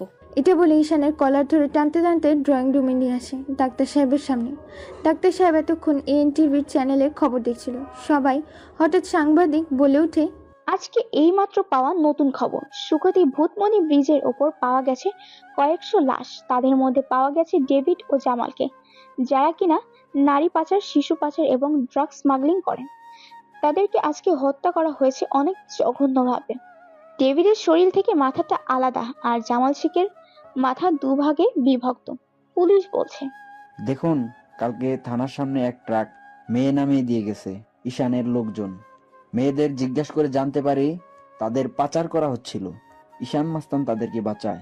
থানার সামনে যখন মেয়েদের নামিয়ে দিয়ে যাচ্ছিল তখন আপনারা তাদের গ্রেফতার করেননি কেন? দেখুন, পরে আমরা এটা সিসিটিভি ক্যামেরা এবং মেয়েদের জিজ্ঞাসা করে জানতে পেরেছি। এর বেশি কিছু বলতে পারবো না। সিআইডি কি আদৌ ধরতে পারবে তাদের? প্রত্যেক খুনের মতো আজকেও লাশের কপালে একটা ট্যাটু আর লাশের পাশে রেখে গেছে স্মাইলি বল। এরকম খবর পেতে আমাদের সাথেই থাকুন। ধন্যবাদ সবাইকে। এতক্ষণ সবাই মানে মিন্টু, জাকের, মাসুম, সাবির, ডাক্তার সবাই খবর শুনছিল। মিথিলার কথায় যেন তাদের ধ্যান ভাঙে। আর মিথিলা বলে, বাবা, রাতে এই জানোয়ারটা আমার সাথে আমাকে জড়িয়ে ধরে এক বেটে ঘুমিয়েছে। একে তুমি এক্ষুনি বাসা থেকে বের করে দাও। আরে মা, তুই থাম, ওর কোনো দোষ নেই। তুই তো ওকে জড়িয়ে ধরেছিলি, তাই সে বাধ্য হয়ে তোর সাথে ঘুমাতে। হঠাৎ মিথিলার কালকের কথা মনে পড়ে যায়। সে বলে, কালকে তো কয়েকজন মিলে আমাকে শপিং মল থেকে কিডন্যাপ করেছিল। তারপর আবার রাতে ওই ছেলেটা সেখানে ছিল, মানে ওই ঈশান সেখানে ছিল। তাকে আমি দেখেছি আর তাকে আমি জড়িয়ে ধরেছিলাম। তারপর কি হয়েছে আর আমার কিছু মনে নেই। বাবা, এই ছেলেটাকে তুমি আমাকে সত্যি করে বলবে, নাকি আমি নিজের কোনো ক্ষতি করব? কোনটা? সে অত রাতে ওই জায়গায় কেন গিয়েছিল? কে এই ছেলেটা? সত্যি করে বলো বলছি। ডাক্তার সাহেব আর কোনো উপায় না পেয়ে সেই শুরু থেকে এখন পর্যন্ত সবকিছু মিথিলাকে বলে। মিথিলা শুনে বলে ওঠে, সত্যি বলছো বাবা? এই ছেলেটা সেই ঈশান, যাকে সবাই ভয় পায় আর আমার মনের রাজা? এটা বলার সাথে সাথে মিথিলা দৌড়ে গিয়ে ঈশানকে জড়িয়ে ধরে আর ঈশানের ঠোঁটে নিজের ঠোঁট ডুবিয়ে দেয়। তা দেখে সেখানে দাঁড়িয়ে থাকা মিন্টু জাকেরের কোমরে এক পা তুলে দেয়, আরেকটা হাত তার বুকে দেয় আর নিজের মুখটা জাকিরের দিকে নিয়ে নেয়। অন্যদিকে সাব্বির মাসুমকে জড়িয়ে ধরে। এরকম দৃশ্য থেকে হঠাৎ ঠাস করে শব্দ শুনে আর কোনো কিছু বলার আওয়াজে ঘর ভাঙে সবার। দেখে জাকির মিন্টুকে থাপ্পড় দিয়েছে আর ডাক্তার সাহেব নিজের মেয়ের এরকম কর্মকাণ্ড দেখে সেখানে সেন্সলেস হয়ে পড়ে যায়। মিথিলা তার বাবাকে পড়ে যেতে দেখে দৌড়ে গিয়ে বলতে থাকে, বাবা, তোমার কি হয়েছে? বাবা, বাবা ওঠো না প্লিজ। বাবা। সাব্বির, তুই তাড়াতাড়ি পানি নিয়ে আয়। তারপর সাব্বির পানি নিয়ে আসে, ডাক্তার সাহেবের চোখে ছিটিয়ে দেয়। ডাক্তার সাহেবের জ্ঞান ফিরতে মিথিলা বলে ওঠে, বাবা, তোমার কি হয়েছিল? হঠাৎ করে এভাবে পড়ে গেলে কিভাবে বাবা? আরে মা, আমি জানতাম তুই একটু পাগলি, তাই বলে তুই এরকম করবি সবার সামনে? এখনই তো তুই আমারে হার্ট স্ট্রোক করে উপরে টিকেট দড়িয়ে দিতিস। তারপর মিথিলার মনে পড়ে সে কি করেছে। তার বাবার কথা শুনে সে লজ্জায় উপরে দৌড়ে চলে যায়। এদিকে ডাক্তার সাহেব বলে, পাগলি মেয়ে একটা। ঈশান, তোমার যদি কোনো আপত্তি না থাকে তাহলে মিথিলাকে তোমার সাথে বিয়ে দিতে চাই। তোমার কি কোনো অমত আছে? ঠিক আছে আঙ্কেল, আমার কোনো অহমত নেই। আপনি যা বলবেন আমি তাই করব। আপনি আমার বাবার মতো। তার আগে আমি আমার সকল কাজ শেষ করতে চাই। আমার প্রতিশোধ এখনো শেষ হয়নি। ওকে, ঠিক আছে। এভাবে দেখতে দেখতেই দুপুর হয়ে যায়। দুপুরে খাবার টেবিলে বসে আছে ডাক্তার, মিন্টু, জাকের, সাব্বির, মাসুম, ঈশান। কিন্তু মিথিলা এখনো আসেনি। তাই ডাক্তার সাহেব বলে ওঠে, ঈশান, দেখো তো মিথিলা কেন আসছে না। একটু তাকে নিয়ে ডেকে নিয়ে আসো তো বাবা। ওকে আঙ্কেল, যাচ্ছি। এটা বলার সাথে সাথে ঈশান মিথিলাকে ডাকতেই মিথিলা রুমে যায়। মিথিলা সবেমাত্র বাথরুম থেকে বের হয়েছে, একটা টাওয়াল পেঁচিয়ে শরীরে। ঈশান নকনক করে রুমে ঢুকে যায় আর মিথিলাকে এই অবস্থা দেখে ঈশান চমকে যায়। মিথিলা হঠাৎ ঈশানকে দেখে বলে ওঠে, আরে জানো, আসো। তুমি এখন থেকে হবু বউকে দেখার জন্য পাগল হয়ে গেছো। বিয়ের পর যে কি করবে সে আল্লাহই ভালো জানে।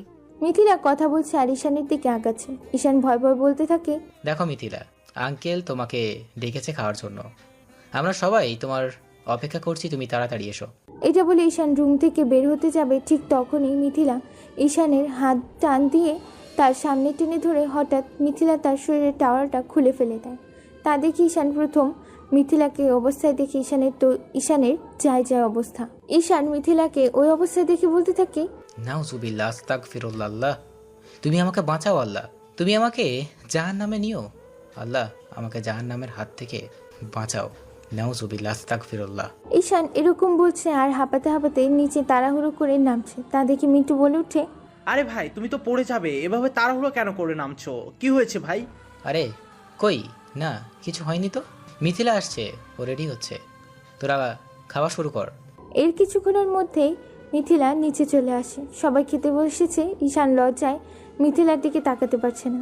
এভাবে দুপুর পেরিয়ে রাত হয়। পরের দিন মাসুম আর সাব্বির একটা কাজের জন্য বাইরে গেলে এভাবে দুপুর পেরিয়ে রাত হয়ে পরের দিন মাসুম আর সাব্বির একটা কাজের জন্য বাইরে ছিল। হঠাৎ তারা দেখতে পায় সেই তিনটি ছেলেকে। দেখার সাথে সাথে ফোন করে বলে, হ্যালো, আসসালামু আলাইকুম ভাই। ভাই, মুন্নিকে যে 3টে ছেলে রেপ করা হত্যা করেছিল, সেই 3টে ছেলেকে আমরা দেখতে পেয়েছি। তারা আমাদের সামনে গাড়ি করে আমাদের এলাকার দিকে যাচ্ছে। আমরা কি তাদের তুলে নিয়ে যাব গোডাউনে? তোরা মিন্টু আর জাকেরকে ডাক, আমাদের ছেলেপেলের সাথে শালা কুত্তার বাচ্চা 3টিকে ধরে আন গোডাউনে। আমি আর ডাক্তার আক্কেল সেখানেই যাচ্ছি। এটা বলে ঈশান ডাক্তার সাহেবকে নিয়ে গোডাউনে চলে যায়। অন্যদিকে সাব্বিররা 4 জন মিলে এবং তাদের ছেলে পেলেকে নিয়ে সেই 3টি ছেলেকে তুলে নিয়ে আসে গোডাউনে। এখন তাদের চেয়ারের সাথে বেঁধে রাখা হয়েছে। আকাশ নামের ছেলেটি বলে ওঠে, কে তোরা? আমাদেরকে এভাবে ধরে নিয়ে এসেছিস কেন? তোরা জানিস তোরা কাদের শরীরে হাত দিয়েছিস? ঈশান আর কোনো কথা না শুনেই 3 জনের মুখে কাপড় ভরে দেয় এবং তাদের শরীর থেকে সব কাপড় খুলে ফেলে বক্স থেকে একটা চায়না ব্লেড বের করে তাদের পুরুষলিঙ্গ কেটে ফেলে। সাথে সাথে সেখানে মরিচ লবণ ঢেলে দেয়। তাদের আত্মা কাঁপানো চিৎকার যেন পুরো মাটি কাঁপছে, কিন্তু তাদের আওয়াজ বাইরে আসছে না, কারণ মুখে তো কাপড় পুড়ে দিয়েছে ঈশান। তারপর ঈশান ডাক্তার সাহেবকে বলে, এই নিন আঙ্কেল, এই ব্লেডটা নিন। আপনার অনেক ইচ্ছা ছিল না যে আপনার মেয়ের খুনের অপরাধীদের নিজের হাতে শাস্তি দিবেন? আজকে সেই সুযোগ আপনার এসে গেছে।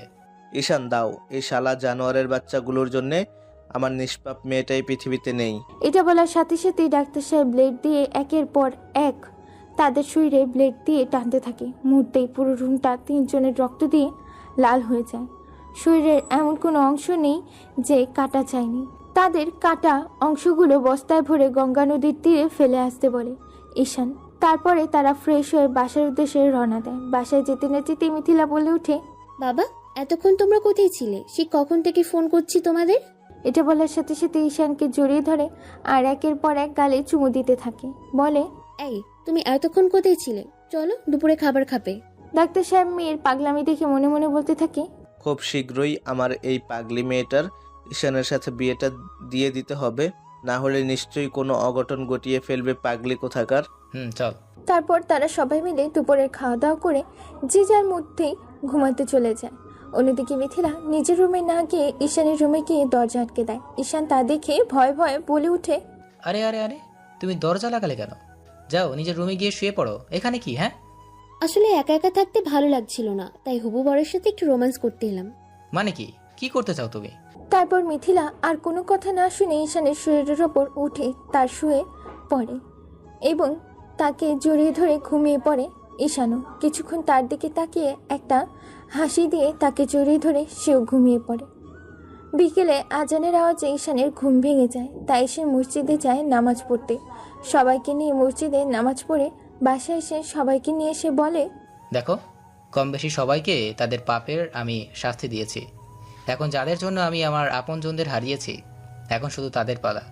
তাই কালকে তোরা গিয়ে যে করেই হোক ইউসুফ আর ওর স্ত্রীকে তুলে নিয়ে আসবি আমাদের গোডাউনে, আর আমাকে ফোন করে বলবি এখন। তাহলে তোরা তোদের নিজ নিজ কাজে লেগে পড়। ওকে ভাই, ঠিক আছে, কালকেই আপনার সামনে সেই 2 জন হাজির হবে। এটা বলে যে যার মতো কাজে লেগে পড়েছে। অন্যদিকে সিআইডি অফিসার এসিপি তার কর্মকর্তাদের সাথে বলতে থাকে, কি ব্যাপার, আপনারা ঈশানের ব্যাপারে কোনো খোঁজ খবরই দিতে পারছেন না? আমাদের উপর মহল থেকে খুব চাপ আসছে, যে করে হোক তাকে ধরতেই হবে যে কোনো মূল্যে। স্যার, আমরা তো চেষ্টা করছি। ইরফান তার বাপের খোঁজ নিতে পাঠিয়ে দিয়েছি, কিন্তু তার কোনো রকম খোঁজ আমাদের দিতে পারছে না।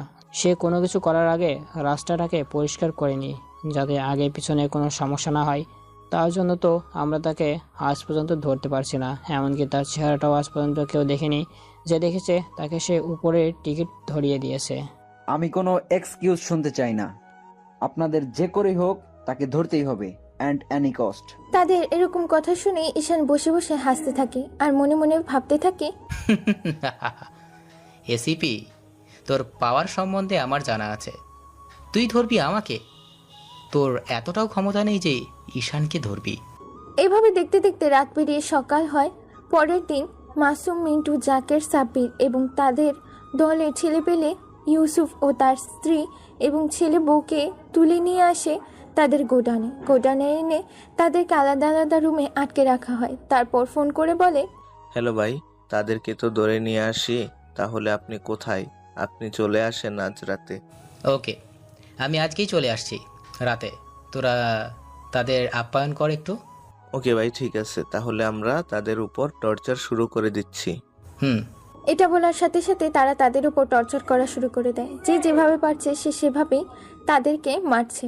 আর এদিকেই দেখতে দেখতে বিকেল পেরিয়ে সন্ধ্যা হয়ে যায়। তখন ড্রয়িং রুমে এসে ডাক্তার সাহেব বলে ওঠে, আঙ্কেল, আমি একটু বাইরে যাচ্ছি, একটা কাজ শেষে চলে আসবো, আপনি চিন্তা করবেন না। ঈশানের এই কথা শুনে পেছন থেকে মিথিলা বলে ওঠে, আজ রাতে বাসায় আসবে না মানে? কোথায় যাবে তুমি? তোমার কোথাও যাওয়া হবে না, চুপচাপ এখানেই বসে থাকো। কিন্তু মিথিলা মা, ছেলেটা নিশ্চয়ই কোনো কাজে আছে, তাই তো সে বাইরে যাবে। তুই আর বাধা দিস না, সে কাল চলে আসবে, তুই চিন্তা করিস না। ওকে ঠিক আছে, তবে কাল সকালে যেন আমি তোমাকে বাড়িতে দেখতে পাই। ওকে ঠিক আছে, কাল সকালে চলে আসবো। এটা বলে ঈশান বেরিয়ে পড়ে গোডাউনের উদ্দেশ্যে। কিছুক্ষণের মধ্যেই পৌঁছে যায় ঈশান। তারপর মিন্টুর উদ্দেশ্যে বলে, মিন্টু, প্রথমে আমাকে ইউসুফের ছেলে ও বউয়ের রুমে নিয়ে চল, সেইখানে তাদেরকে বেঁধে রেখেছিস। ওকে ভাই, চলুন। তারপর ঈশান মিন্টুকে সেখান থেকে চলে যেতে বলে। তারপর ঈশান গিয়ে ফাতেমার কাপড় খুলে ফেলে রাজুর সামনে।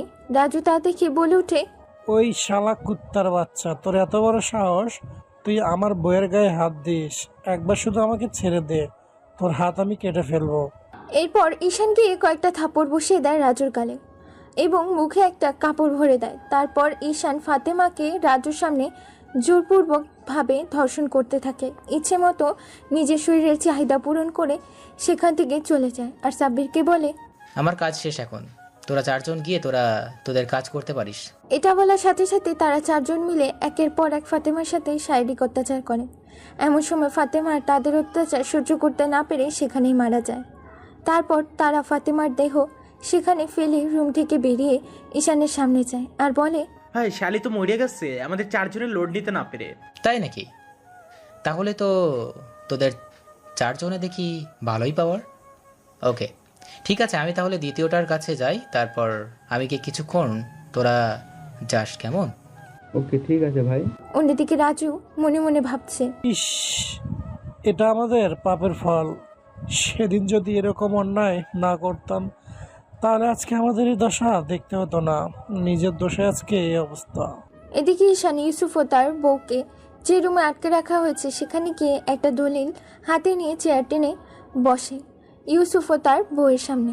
বলে, দেখ, এটা হলো একটা সম্পত্তির ওয়ালপেপার এবং তোর বউ ছেলের নামে যত সম্পত্তি আছে সব সম্পত্তির মালিক আমি। এখানে একটা ছোট্ট করে একটা সাইন করে দে, তাহলেই ব্যাস হয়ে যাবে, আর কিছু লাগবে না। সেদিন তোর বাবা মাকে মেরেছি, ওই দিন যদি তোকে মেরে দিতাম তাহলে আজকে আমাদের এই দিনটা দেখতে হতো না। ঈশান আর কোনো কথা না বলে একটা ব্লেড দিয়ে নাজমা বেগমের কাপড় ছিঁড়ে ফেলে। শরীরে শুধু হালকা লেগে আছে, ফু দিলে শরীর থেকে কাপড়টা সরে যাবে। এরকম অবস্থা তা দেখে ইউসুফ বলে ওঠে, এই এই এই দাঁড়া দাঁড়া দাঁড়া, তুই এরকম করছিস কেন? কোথায় সই করতে হবে বল, আমি করে দিচ্ছি, তবুও তুই আমাদের ছেড়ে দে প্লিজ। তারপর ঈশান ইউসুফের সই নিয়ে নেয় দলিলে আর বলে, তোদের সম্পত্তি চাই না আমি, মাটি চাই, তাই না? তোদের আজকে এমন অবস্থা করব পুরো বিশ্ববাসী মনে রাখবে তোদের জন্য আমার জীবনটা লণ্ডভণ্ড হয়ে গেছে। আমার মা বাবাকে তোরা খুন করেছিস, তোদের এতটা ভয়ঙ্করভাবে মৃত্যু দিব যে পুরো বাংলাদেশ কাঁদবে। তারপর ঈশান ইউসুফকে মুখে একটা রুমাল ঢুকিয়ে দেয়। তারপর নাজমা বেগমের কাপড় খুলে ফেলে, তার সাথেও শারীরিক সম্পর্ক করে। প্রায় 2 ঘন্টা শারীরিক অত্যাচার করে ঈশান নিজের চাহিদা মিটিয়ে বাকিদের ডাক দেয়। ইউসুফ নিজের স্ত্রীকে অন্য পুরুষের হাতে ধর্ষণ হতে দেখে চোখের পানি ফেলছে আর আফসোস করছে। তারপর মিন্টু, জাকের, সাব্বির, মাসুম একে একে তারাও নিজেদের চাহিদা মিটিয়ে নেয়। নাজমা বেগম এখন বেঁচে থেকেও মৃত। নাজমা বেগমের রক্তে যে পুরো ফ্লোর লাল হয়ে গেছে। তারপর তাদের চারজনকে এক জায়গায় করে একের পর এক কুড়াল দিয়ে আঘাত করতে থাকে। চারজন নিমিষেই তাদের চারজনের শরীর টুকরো টুকরো হয়ে যায়। তারপর তাদের বস্তায় ভরে গঙ্গা নদীতে ফেলে দিয়ে আসে।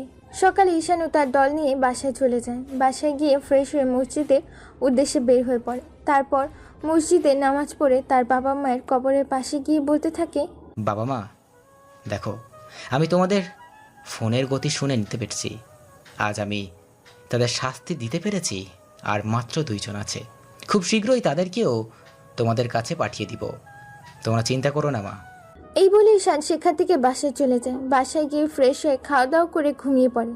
এভাবে কেটে যায় 2 দিন। এই 2 দিনে মিথিলা নানাভাবে চালিয়েছে ঈশানকে, সাথে কোথাও ঘুরতে গেছে, তার সাথে আরও কত কি করেছে। ঈশান ও মিথিলার এরকম দুষ্টু মিষ্টি ভালোবাসা অনেক ভালো লাগে, তাই সে কিছুই বলে না। 2 দিন পর ঈশান সাব্বিরকে ফোন করে বলে, সাব্বির, তোরা সবাইকে নিয়ে প্রস্তুত থাকবে। আজকে আওনার বাসায় গিয়ে তাদেরকে শেষ করে দিব। ওকে ভাই, ঠিক আছে। এভাবে দেখতে দেখতে দিন পেরিয়ে রাত হয়। রাতে ঈশান ও তার দলবল নিয়ে আওনার এর বাড়িতে হাজির হয়। তারপর তাদেরকে গিয়ে চারদিক থেকে ঘিরে ফেলে। আওনার ও তার স্ত্রীকে চেয়ারের সাথে বেঁধে ফেলে ঈশান। তখন আওনার ভয় ভয় বলে ওঠে, ঈশান, তুই এতদিন কোথায় ছিলি? তুই আমাদেরকে ছেড়ে দে প্লিজ। তোর যা চাই আমরা তোকে তাই দেব, তবু আমাদের মারিস না প্লিজ। আমরা জানি আমরা ভুল করেছি। আমি সবকিছু আমার ছোট ভাই ইউসুফের কথাই করেছি। তুই আমাদের ছেড়ে দে প্লিজ। তারপর একটা ওয়ালপেপার বের করে দেয় ঈশান। ঠিক আছে, তোদেরকে ছেড়ে দিব একটা শর্তে। তোর যত সম্পত্তি আছে সব আমার নামে এখানে লিখে দে। শুধুমাত্র একটা সই করবি এই কাগজে। না, এটা কোনোভাবেই সম্ভব না। আমি কোনোদিনই সই করব না, ওই কাগজে মরে গেলেও না। এটা শুনে ঈশানের মাথা গরম হয়ে যায়, তাই ঈশান ইশারায় সাব্বিরকে বলে। তারপর সাব্বির গিয়ে সালমা বেগমের সব কাপড় খুলে ফেলে। এখন তার পরনে কিছুই নেই, তার শরীরে সবকিছু স্পষ্ট। সেখানে দাঁড়িয়ে থাকা সবাই দেখছে। তা দেখে আওনার লজ্জায় ভয় ভয় বলে ওঠে, দে আমি সব করছি, তবু আমাদের কিছু করিস না। এই নে ধর, এইখানে সই কর। এরপর আওনার ভয় ভয়ে হুইল পেপারে সই করে দেয়। তা দেখে ঈশান বলে ওঠে, তোদের মৃত্যু অনিবার্জিত। তোর সামনে স্ত্রীকে আমরা খুবলে খুবলে খাবো, তুই শুধু দেখ। এটা বলেই ঝাঁপিয়ে পড়ে ঈশান সালমা বেগমের উপর। আওনারের সামনে তার স্ত্রীকে এরকম নরখাতকের মতো করে ধর্ষণ করতে দেখে ও তার শরীর চেটেপুটে খেতে দেখে অনেক কান্নাকাটি করে আর মনে মনে বলে, এটা আমাদের পাপের শাস্তি। আমরা যে অন্যায় করেছি তার একমাত্র এটাই যোগ্য শাস্তি। হায় আল্লাহ, তুমি আমাদেরকে মাফ করে দিও। ঈশান তার শরীরের চাহিদা পূরণ করে এবং নিজের প্রতিশোধ নিতে পেরে অনেক খুশি। ঈশানের পরে তারা 4 জন মিলে আবার সালমা বেগমের উপর শারীরিক অত্যাচার করে। নিজের স্ত্রীকে এভাবে চোখের সামনে ধর্ষণ হতে দেখে আওনার সেখানেই হার্টস্ট্রোক করে মারা যায়। অন্যদিকে সালমা বেগম আর শারীরিক অত্যাচার সহ্য করতে না পেরে সেখানেই মারা যায়। তা দেখে মাসুম হাসতে হাসতে বলে, ভাই, শালি তো লোড নিতে না পেরে সেখানেই শেষ। আর কুত্তার বাচ্চাটা নিজের চোখের সামনে নিজের স্ত্রীকে দর্শন হতে দেখে সেখানেই হার্ট স্ট্রোক করে পরপারে পাড়ি জমায়। এখন কি করব? মাসুমের এরকম কথা শুনছে ঈশান বলে ওঠে, তাই নাকি? তোদের 4 জনের দেখি সেই রকম পাওয়ার। কি খাস রে তোরা? এত দম তোদের? শোন, লাশ দুটো যেভাবে আছে সেভাবেই থাক। তাদের 2 জনের কপালে একটা লহটা এঁকে দিবি এবং আশেপাশে একটা ইসমাইল বল ক্লাস এই চিঠিটা রেখে দিবি এবং তোরা চলে যা। আমি কিছুক্ষণের মধ্যেই এখান থেকে বেরিয়ে যাব। ওকে ভাই। এটা বলে ঈশান সে লাশের পাশে যায় আর মাসুম, মিন্টু, জাকির, সাব্বির তারা সেখান থেকে বেরিয়ে চলে যায়। চলুন আপনাদের শুনিয়ে আসি চিঠিতে কি লেখা আছে এবং এই চিঠিটা কার উদ্দেশ্যে। হাই এসিপি সাহেব, আপনার এতটা ক্ষমতা নেই যে এই ইরান মাস্তানকে ধরবেন এবং আপনি শুনুন, আমার পেছনে না ছুটে আপনি বরং আমার অপরাধ যেগুলো করছি সেই কাজগুলোর পেছনে ছোটেন। আপনার ক্ষমতা নেই আমাকে ধরার।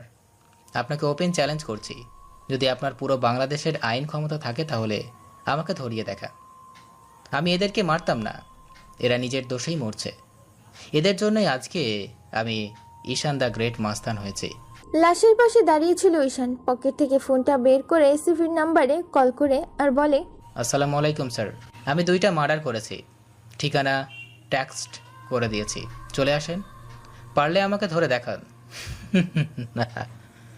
শুনুন স্যার, 10 জনকে পেছনে রেখে সামনে একজনকে মার্ডার করার মাস্তানি বোঝায় না, বরং একাই 10 জনকে মারাটা মাস্তানি বলে। পাওয়ার এমনই স্যার, পাওয়ার বানাতে হয়, তৈরি করতে হয়। সালাম পেতে গেলে সালাম দিতে হয়, ঠিক তেমনই কোনো কিছু পেতে গেলে কিছু দিতে হয়। এটা বলে ঈশান ঠিকানা টেক্সট করে দিয়ে সেখান থেকে চলে যায় বাড়িতে। এক বাড়িতে গিয়ে মিথিলা ঈশানকে দেখে দৌড়ে গিয়ে চুমু খেয়ে জড়িয়ে ধরে, বলে, তুমি কোথায় ছিলে? হ্যাঁ, আমি বাড়িতে সবাই একা থাকতে ভয় পাচ্ছিলাম। বাবা আজকে তার বন্ধুর বাসায় গেছে, সেখানেই আজকে থাকবে। প্লিজ তুমি আর আমাকে ছেড়ে একা কোথাও যেও না। ঠিক আছে, আপনি টেবিলে খাবার দেন, আমরা সবাই খেতে আসছি এখনই। অন্যদিকে কিছুক্ষণের মধ্যে ঈশানের ঠিকানা অনুযায়ী পুলিশ, র্যাব, আর্মি, সিআইডি এবং লোকজন দিয়ে পুরো বাড়ি এলাকা যেন জমজম করছে। টিভির পর্দায় সাংবাদিক বলছে, কে বা কারা আওনার ও তার স্ত্রীকে নির্মমভাবে হত্যা করে। চলুন আমরা শুনে আসি এসিপি দুলাল সাহেবের মুখ থেকে তিনি এই খুনে কাকে সন্দেহ করেন। দেখুন, বরাবরের মতো এবারও খুনটাও ঈশান করেছে। এটা প্রমাণিত যে ঈশান তাদের নিজ হাতে খুন করেছে। তবে তার স্ত্রীকে রেপ করা হয়েছে এবং ওনার সাহেব হার্ট স্ট্রোক করে মারা গেছেন। এবং আমরা জানতে পেরেছি যে ওনার সাহেবের ছোট এক ভাই ইউসুফ খান ও তার পরিবারকে ঈশানের লোকজন মেরে কোনো এক নদীতে ভাসিয়ে দিয়েছে। এসব করেছে শুধু প্রতিশোধ নিতে এবং তার প্রপার্টি সব ঈশানের নামে লেখা আছে। ঈশানকে ধরা সম্ভব নয়, বরং অসম্ভব বটে, কারণ সে সরাসরি বাংলাদেশের প্রত্যেকটি সরকারি আইনজীবীকে চ্যালেঞ্জ করেছে যে আমরা তাকে ধরতে পারবো না। আসলেই তাকে ধরা বড্ড কঠিন। আমরা যদি চলি ডালে ডালে, সে চলে পাতায় পাতায়। আপনারা সবাই শুনলেন তো, সিআইডি অফিসার এসিপি দুলাল সাহেব তিনি নিজেই হাতে কত শত খুনিকে ফাঁসিয়ে ঝুলেছেন। হজ্জ কিনে ঈশান নামে সেই অগান্তকের কাছে বাংলাদেশের পুরো আইন বাহিনী হেরে গেছে। এরকম খবর পেতে আমাদের সাথে থাকুন। এতক্ষণ সাথে থাকার জন্য সবাইকে অনেক অনেক ধন্যবাদ। এরকম খবর শুনে পুরো বাংলাদেশে হই হই রই কাণ্ড পড়ে গেছে। সবাই এখন থেকে ঈশানকে যেন বাঘের মতো ভয় পাচ্ছে। হাটবাজারের রাস্তাঘাটে তেমন আর কেউ রাত পর্যন্ত আড্ডা দেয় না। ঠিক রাত 8টার পরে সব দোকান বাজার বন্ধ করে দেয়, যে যার মতো বাড়ির উদ্দেশ্যে পাড়ি দেয়। অন্যদিকে রাতে ঈশান রুমে এসে শুয়ে আছে। ঠিক তখনই মিথিলা এসে ঈশানের ঘরের দরজা আটকে দিয়ে ঈশানের বিছানায় উঠে ঈশানের উপর শুয়ে পড়ে আর বলে, প্লিজ তুমি কিছু বলো না, আমি একা একা থাকতে ভয় পাচ্ছি। আমি তোমাকে জড়িয়ে ধরে তোমার উপর শুয়ে থাকতে চাই। জানো, আমি তোমাকে সেই কবে থেকে ভালোবাসি। আমি যখন বাইরে যাই পড়ালেখা শেষ করতে, সব জায়গায় শুধু তোমার নাম শুনতাম। ইউটিউবে ঢুকলেই, ফেসবুকে ঢুকলেই শুধু তোমার খবরই দেখা যেত। তবে তোমার যেটা আমাকে ভালো লাগতো সেটা হলো তুমি কোনো গরিব মানুষকে আজ অবধি হত্যা করনি, বরং তাদের সুবিচার পাইয়ে দিয়েছো। এর জন্য তোমাকে আমি অনেক ভালোবাসি। আই লাভ ইউ বাবু। দেখুন, আপনি আমাকে ভালোবাসেন, এটা ভালো কথা, কিন্তু বিয়ের আগে আমি কোনো হারাম সম্পর্কে জড়াতে চাচ্ছি না। আপনি যেহেতু ভয় পাচ্ছেন, সেই ক্ষেত্রে আপনি আমাকে জড়িয়ে ধরে ঘুমিয়ে পড়তে পারেন। যেহেতু আপনার সাথে 2 দিন পর আমার বিয়ে, তাই আপনাকে এতটুকু অধিকার দেওয়া যায়। আর হ্যাঁ, আমি কোনোদিন অন্যায় করিনি। আমি শুধু নিজের প্রতিশোধ নেওয়ার জন্য এবং তোমার বাবাকে ন্যায় বিচার পাইয়ে দেওয়ার জন্য এত কিছু করছি। কালকে আপনাকে এক জায়গায় নিয়ে যাব। ওকে, ঠিক আছে সোনা, একটা দিবে প্লিজ, খুব আদর আদর করছে। তুমি না দিলে মেরে। মানেটা আবার কি? ওকে, আমি প্র্যাকটিক্যালি বুঝিয়ে দিই। এটা বলার সাথে সাথে মিথিলা ঈশানের ঠোঁট জোড়া নিজের দখলে নিয়ে তারপর একে একে চুমু খেতে থাকে। অন্যদিকে ঈশান নিজেকে অনেক ছাড়ানোর চেষ্টা করছে, কিন্তু মিথিলার কাছ থেকে তাকে ছাড়তে পারছে না। তাই মিথিলার কাছে হার মেনে তার সব অত্যাচার সহ্য করে নেয়। এভাবে তারা দুজন ঘুমিয়ে পড়ে। সকালে নাস্তা করে আর টেবিলে ঈশান সবার উদ্দেশ্যে বলে ওঠে, মিন্টু, জাকির, মাসুম, সাব্বির, তোরা সবাই রেডি হয়ে নে। তোরা আমার সাথে আর মিথিলার সাথে এক জায়গায় যাব। ওকে ভাই, ঠিক আছে। মিথিলা, আপনি গিয়ে বোরখা পরে আসুন। যেহেতু আপনি আমার হবু বউ, সেক্ষেত্রে আপনি আজ থেকে এইসব শর্ট পোশাক পরতে পারবেন না। এটা ইসলামিক দৃষ্টিতে হারাম। আমার সাথে কোনো জায়গায় ঘুরতে গেলে পর্দা করে বেরোতে হবে। ওকে, ঠিক আছে, আমি তাই করছি। এই বলে মিথিলা বোরকা পরতে চলে যায়। তারপর তারা রেডি হয়ে নিচে আসে। তারপর ডাক্তার সাহেবের বাড়ি থেকে বের হয়ে 2টি কালো রঙের BMW কার, একটিতে বসে আছে মিথিলা আর ঈশান, অন্যটিতে আছে মাসুম, মিন্টু, জাকির, সাব্বির। মিথিলার পরনে আছে কালো বোরখা আর ঈশানের পরনে আছে কালো, আর ঈশান পরেছে ব্লু কালারের একটা জুব্বা, আর তারা 4 জন পরেছে লাল কালারের একই মডেলের পাঞ্জাবি। তারপর তারা সেই গুলিস্তানে যায়। এরপর ঈশান তাদের সবাইকে নিয়ে কবরের পাশে গিয়ে দাঁড়ায় আর বলে, এই 2টা কবর হলো আমার মা বাবার, যারা ছিল আমার পুরো দুনিয়া, আমার পুরো পৃথিবী। তারাই আমাকে ছেড়ে পরকালে পাড়ি জমিয়েছে। তারপর ঈশান কাঁদতে কাঁদতে বলে, মা বাবা, আমি তোমাদের খুনের প্রতিশোধ নিতে পেরেছি। আমি তাদেরকে উচিত শিক্ষা দিয়েছি। আমি তাদেরকে তোমাদের কাছে পাঠিয়ে দিয়েছি, ঠিক পরকালে তোমাদের কাছে। ঈশানের এরকম কান্না দেখে মিথিলা ঈশানকে বসা থেকে তুলে বলতে থাকে, এই পাগল, এভাবে কেউ কান্না করে? তুমি কান্না করলে তোমার বাবা মাও তো অনেক কষ্ট পাবে, তাই না? তুমি তাদের জন্য কান্না না করে বরং তাদের জন্য দোয়া করো, যাতে তারা জান্নাতবাসী হতে পারে। মিথিলা, আপনি ঠিক বলেছেন। আমি এখন থেকে আর কোনো খারাপ কাজ করব না। যতদিন বেঁচে আছি শুধু আমার বাবা মায়ের জন্য দোয়া করব। তারপর ঈশানরা ওখান থেকে অনেক কান্নাকাটি করার পরে বাসায় আসে। এভাবে দেখতে দেখতে পুরো 7টা দিন কেটে যায়। অন্যদিকে পুরো বাংলাদেশ আইন বাহিনী খুঁজে বেড়াচ্ছে এই ঈশানকে খুঁজতে খুঁজতে যেন তাদের মাথার চুল উঠে যাওয়ার মতন অবস্থা। কিন্তু তারা আজও ঈশানকে খুঁজে পাচ্ছে না।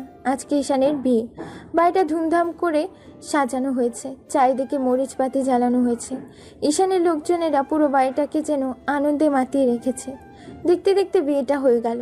এখন রাত বাজে 12টা। মিন্টু, জাকের, মাসুম, সাবির জোর করে ঈশানকে বাসর ঘরে ঢুকিয়ে দেয় আর বাইরে থেকে দরজা আটকে দেয়। ঈশান ভেতরে ঢুকতেই মিথিলা উঠে গিয়ে ঈশানকে সালাম করে আর বলে ওঠে, কি হলো মাস্তান সাহেব, আপনার এতক্ষণে আসার সময় হলো? আমি সে কখন থেকে অপেক্ষা করছি। জি মানে হয়েছে কি? চুপ, আর কোনো কথা নেই, চলো। কোথায়? কেন, তুমি জানো না বিয়ের পর বর বউ যা করে এখন সেটাই করব।